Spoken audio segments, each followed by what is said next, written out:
You don't ship comic books in these.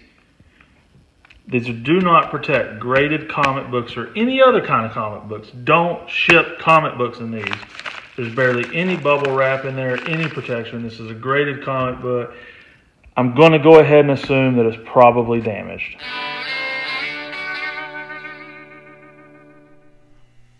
Hey, what's up everybody? I am finally back with a comic book haul.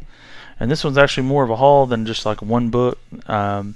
So we're going to just get rolling right into it. I'm a little rusty on making comic book vids, so just bear with me. This is not a new book for me, but it's going to go with a theme. Fred Hall Direct Edition. He just showed a video to where he showed a Ghost Rider Marvel Select figure, and that's what we're going to tie directly into this video. So first off, I did not buy this book. I've had this one for a while, but this is Ghost Rider. This is Marvel Spotlight number 5. It's the first appearance of Johnny Blaze, and I show you that to show you the original very first appearance of Ghost Rider ever, and that was in Tim Holt number 11. The current modern day, from what I understand, the current modern day Ghost Rider is actually Punisher. So I have numerous appearances now by, or numerous first appearances I should say, of Ghost Rider in his many different forms. So let me show you though what is the new book. This is the new book. I've been after this one for quite a while and finally got it.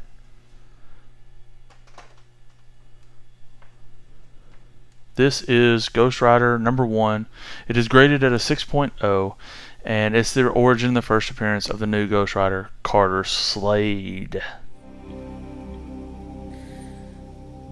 Any man who's got the guts to sell his soul for love, got the power to change the world.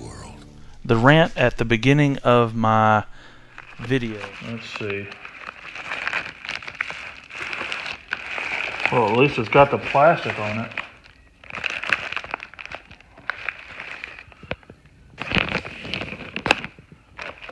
Somehow, this case did not get cracked. At least not on the front.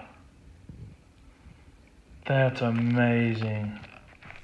So, as y'all saw in the bump, if you will, that this is the book that was shipped to me in just a thin, just a manila envelope with very little bubble wrap, no cardboard, no protection, no nothing. I cannot believe this book got to me undamaged, unharmed.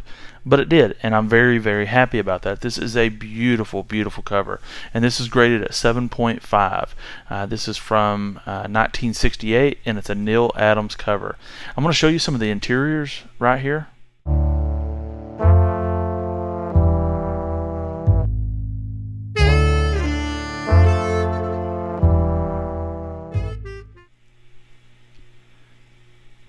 Whenever I see this cover and I see that artwork, do you know what music video I think about?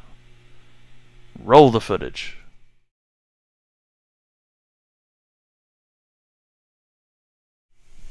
So, just can't say enough about this book. I just think it's absolutely gorgeous.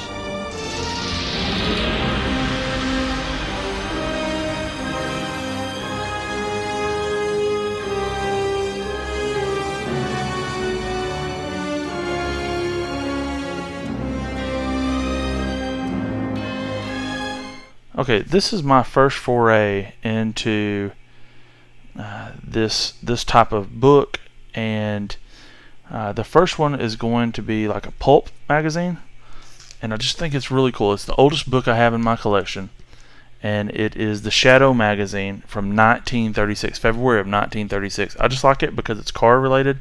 That's probably like a Model A, Model T, but just a really cool looking cover and a really cool looking book. But it's the Shadow.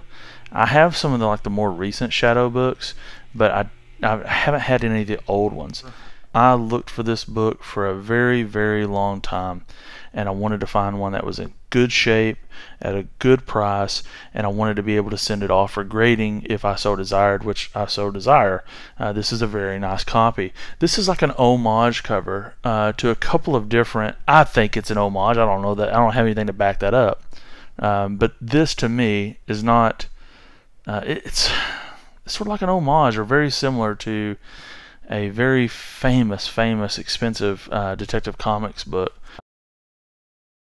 But this is Shadow Comics number 6, and it's from 1948. It is an absolutely stunning copy of a book. It is very, very pretty. I just love the colors. I'm trying to find a way how to prop that so you can see everything, but that'll give you an idea. Let me just rest it back in there. Just the colors and the castle in the background. It is just an absolutely stunning book. I just can't say enough about how awesome this is. I believe PAL did the cover for this, but this is when they, this is away from, Shadow's pulp, magazines, and this is an actual comic book. But just, I couldn't be happier with this book. Absolutely gorgeous. So let's jump back a little bit more, and let's go to World War II times. This first book I got, this is United States Marines. I've never seen this book before, but what drew me to it was this right here and the characters. This is United States Marines number 2, and this is a Marine soldier, and you can see he's clearly chasing. I believe that is General Tojo. I believe that is right. If I am wrong, please again, do not crucify me. But just a really cool cover. Here is a very not politically correct video, but at the time I guess that was, this was just accepted. I think it was also made by like Warner Brothers or some major cartoon company. But here's a little clip. The Japanese from a gun.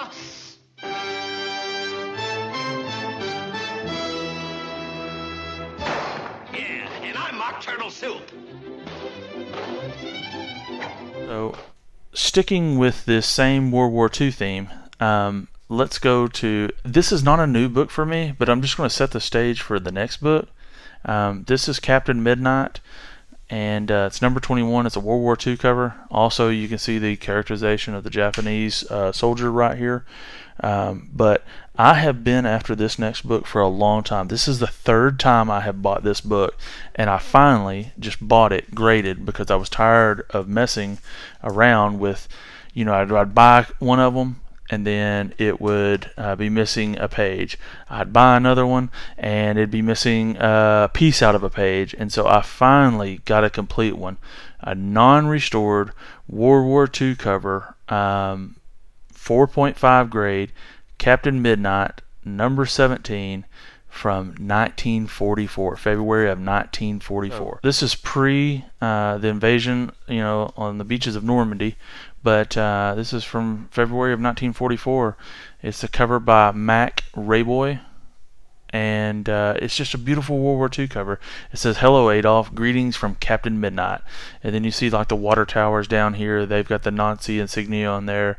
You see another bomber up here that he's dropping bombs, and then a jet fighter, or a fighter pilot, excuse me, and then all the devastation down here on the bottom.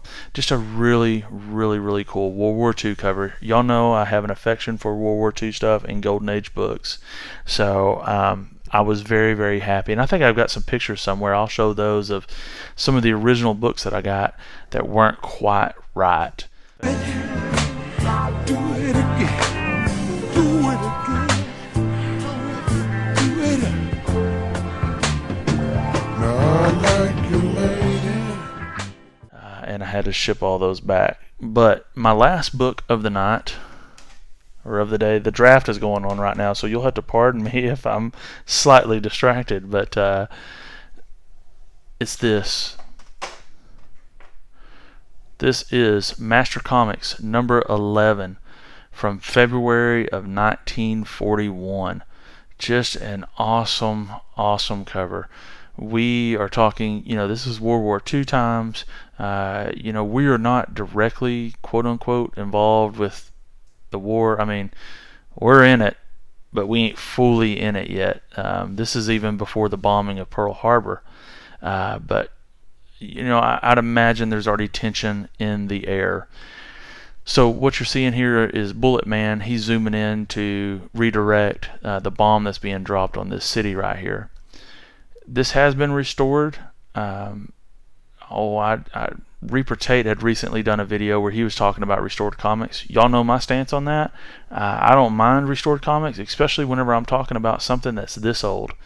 It doesn't bother me. I guess it sort of depends on what some of the work is, but like for the most part, man, like I don't care. Like, this book is old. I mean, my parents aren't even this old. I've got to go back and talk to my great uncle, like I shot the one video of, to where I can get someone in my immediate family that was alive during this time. So this is also the origin and the first appearance of Minuteman.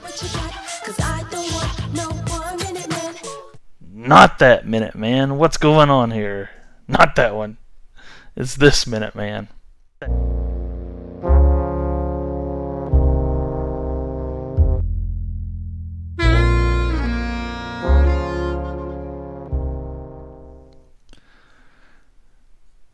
So this is one of my earliest books I have. I did show y'all that 1936 pulp magazine, and I'd have to look on my wall here to see if I have any earlier books than 1941. I don't think I have any major comic books from the 30s, but I know I'm hitting all over the early 40s, World War II era books, but this one's got a really cool stamp on it. It says "Serve You Right Stamp Shop, stamps for collectors, U.S. and foreign," and then it gives an address in Chicago, Illinois. I'll show you a close-up of that.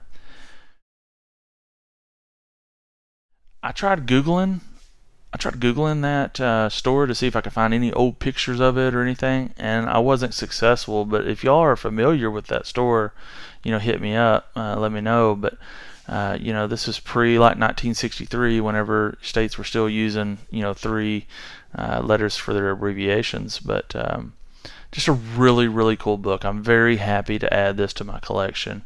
It's 1941, baby, and it's the first appearance of Minuteman. So hey, I'm a little bit rusty, like I said, at making comic book vids. It's been a while, but thank y'all for sticking with me. I've been really focused on rebuilding the truck, and so that's a majority of the videos I've been pumping out. But y'all keep on collecting, banging, and snapping necks and cashing checks, baby. That's what we do. See y'all later. Oh, welcome to the family. Like I said, Alex the Comic Hoarder. It's nice to be, I'm just going to raise it on up. It's nice to be a part of this family right here. It's good to be a part of the Fantastic Four family, man. I love Fantastic Four. My aunt loved Fantastic Four. So naturally, I like Fantastic Four, Silver Surfer. Sorry for all that glare. I think you'll recognize one of those books that I got signed by Stan Lee right there, the Fantastic Four. Alex, if you're still watching this far into the game. Alright, love y'all a long time, and hopefully I'll have some more books coming soon.